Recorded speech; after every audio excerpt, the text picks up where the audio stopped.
Alors le marché de la cybersécurité, il est foisonnant. On se fait tous attaquer et on va tous se faire de plus en plus attaquer.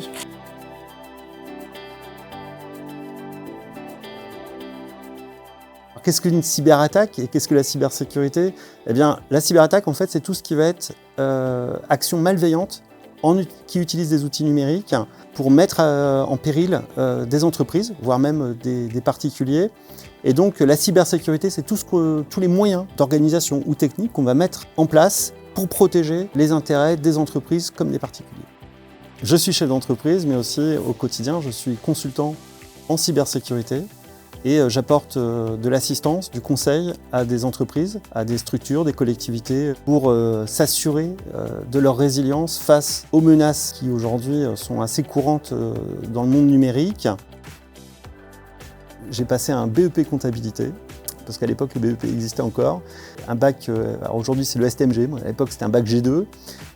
Et puis j'ai fait après un BTS action commerciale. Donc rien ne me destinait principalement à faire ce que je fais aujourd'hui. Mais par passion, en fait, je crois à l'âge de 10 ans, j'ai commencé l'informatique, mon père a acheté un ordinateur. Et par opportunité, par évolution, je suis devenu effectivement, j'ai commencé commercial dans l'informatique. Et puis j'ai eu des opportunités, je suis devenu directeur informatique de plusieurs structures. Il ne faut pas s'attendre à ce que les études vous forment immédiatement à devenir ce que vous êtes aujourd'hui, mais c'est aussi des parcours de vie, c'est 10, 15, 20 ans d'expérience qui font qu'à la fin, vous devenez reconnu par vos pairs comme quelqu'un de compétent dans ce domaine. Si j'avais appris à 20, 30 ans la cybersécurité, elle n'existait pas. Donc c'est un métier qu'il a fallu construire et aujourd'hui, le fait que j'enseigne certaines matières en cyber dans certaines écoles ou universités montre que ce qui arrive, on va dire, sur le terrain au quotidien remonte à l'école pour en faire vraiment demain des étudiants avec des formations solides et efficaces.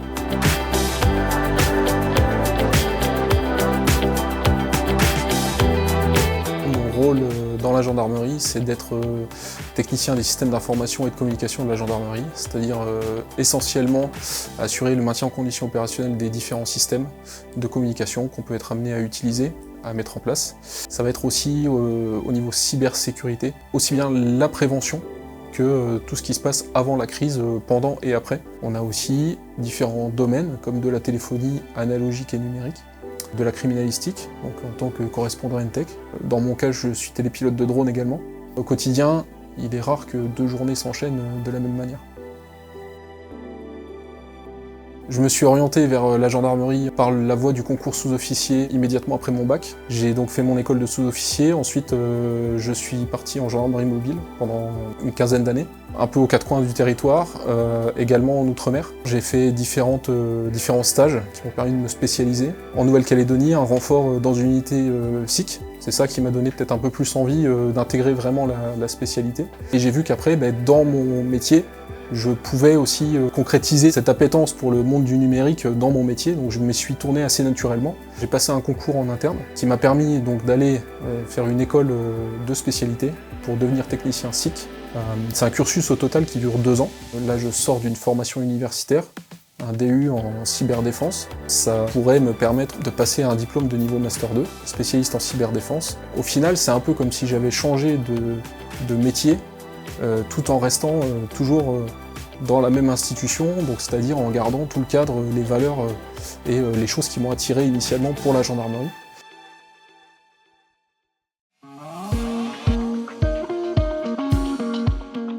Ma société Cybil a vocation à permettre à ceux qui ne connaissent pas bien la cybersécurité ou qui ne sont pas experts de pouvoir commencer à comprendre et pourquoi pas équiper leur entreprise.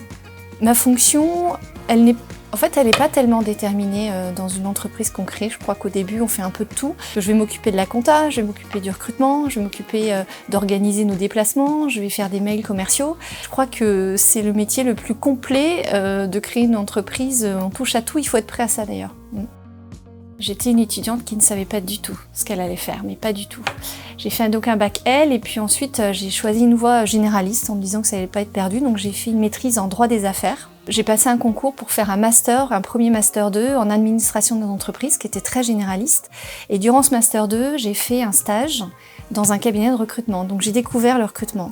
Grâce à ce stage, j'ai fait un deuxième master 2 en ressources humaines, donc je me suis enfin spécialisée, j'ai enfin choisi ma voie en ressources humaines. J'ai travaillé pendant 10 ans dans ce secteur, dans des entreprises différentes, et puis je suis arrivée en tant qu'RH dans une structure qui faisait de la stratégie digitale, donc j'ai mis un premier pied dans le digital. Là, j'ai rencontré Stéphane, mon associé, et on a eu l'idée de monter notre société qui était justement sur l'accès à la cybersécurité pour ceux qui ne connaissent pas. Donc, je ne suis pas du tout issue du milieu de la cybersécurité, bien au contraire. On m'a appris à échanger avec les gens, à avoir un intérêt, à poser des questions, à comprendre comment une entreprise fonctionnait. Ce sont des choses dont je me sers évidemment tous les jours. Quelle que soit l'expérience, on a toujours à y apprendre. J'en suis convaincue, mais à 100% que c'est grâce à tout ça que j'ai pu monter ma société et en être là aujourd'hui, c'est une certitude.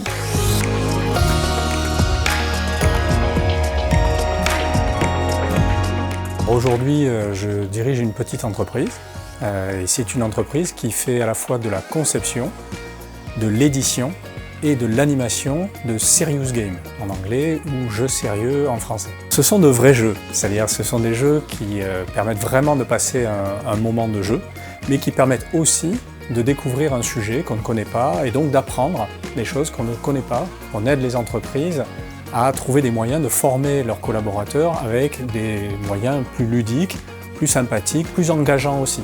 Nous avons créé un jeu qui parle spécifiquement de cybersécurité et qui doit aider les entreprises et les collectivités à former leurs collaborateurs aux risques de cybersécurité et aussi aux bonnes pratiques.